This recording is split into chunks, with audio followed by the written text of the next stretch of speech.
स्वर्ग और नर्क के बीच का फर्क।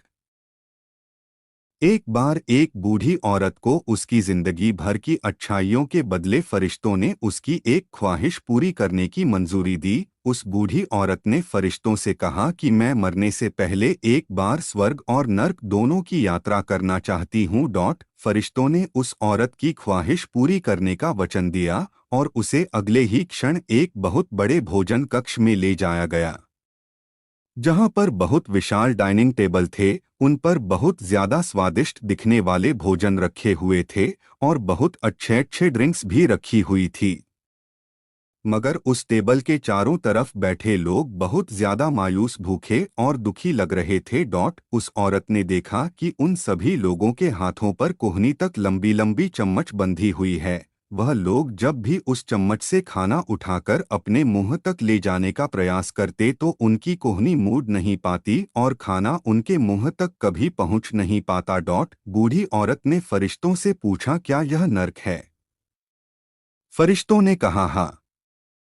औरत ने तुरंत कहा, मुझे यहाँ से दूर ले चलो, और अगले ही क्षण उस बूढ़ी औरत को एक भोजन कक्ष में लाया गया। उसी भोजन कक्ष में जहाँ पर बड़े बड़े डाइनिंग टेबल थे, बहुत स्वादिष्ट दिखने वाला भोजन और अच्छे अच्छे ड्रिंक्स टेबल पर सजाई गई थी। मगर इस बार डाइनिंग टेबल के चारों तरफ बैठे लोग खुश थे, हंस रहे थे और उनके चेहरों पर संतुष्टि थी। बूढ़ी औरत ने फरिश्तों से कहा, यह तो वही भोजन कक्ष है, वही भोजन है, वही ड्रिंक्स हैं, मगर फर्क इतना है कि यहाँ के लोग खुश दिख रहे हैं। ऐसा क्यों है? ऐसा क्यों है? क्या इन लोगों के कोहनी से चम्मच नहीं बंधी है?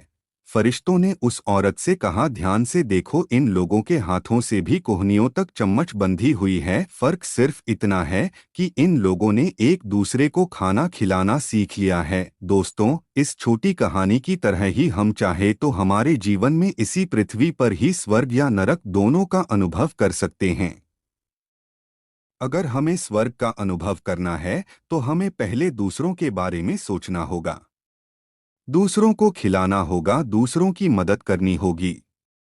चॉइस हमारी है, हम चाहे तो हमारी जिंदगी को स्वर्ग जैसा या नर्क जैसा बना सकते हैं।